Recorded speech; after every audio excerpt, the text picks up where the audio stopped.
പഠിക്കുന്ന കുഞ്ഞുങ്ങളെ പ്രത്യേകം ശ്രദ്ധിച്ച് പ്രാർത്ഥിക്കുന്നു. അവരുടെ പഠന വിഷയങ്ങൾ സെലക്റ്റീവ് ആകണമെന്ന് പ്രാർത്ഥിക്കുന്നു.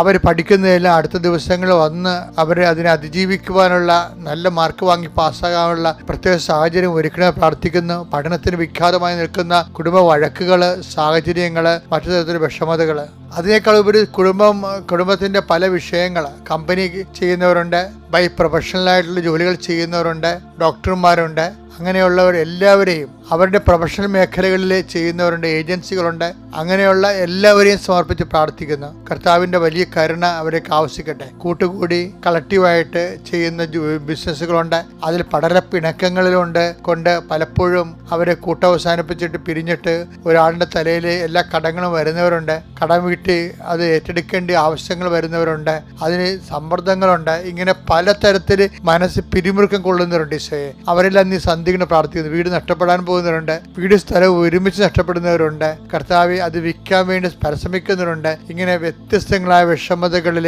കർത്താവ് വിദേശത്തുള്ള ഞങ്ങളുടെ മക്കളെ പ്രത്യേകിച്ച് പ്രാർത്ഥിക്കുന്നു. അവരുടെ പഠനങ്ങൾ പഠിച്ചിട്ട് അവരുടെ വിസ പഠനകാലം കഴിഞ്ഞപ്പോൾ എക്സ്പയർ ആകാൻ പോകുന്നു. അവർക്ക് വിസ പുതുക്കി കിട്ടണില്ല.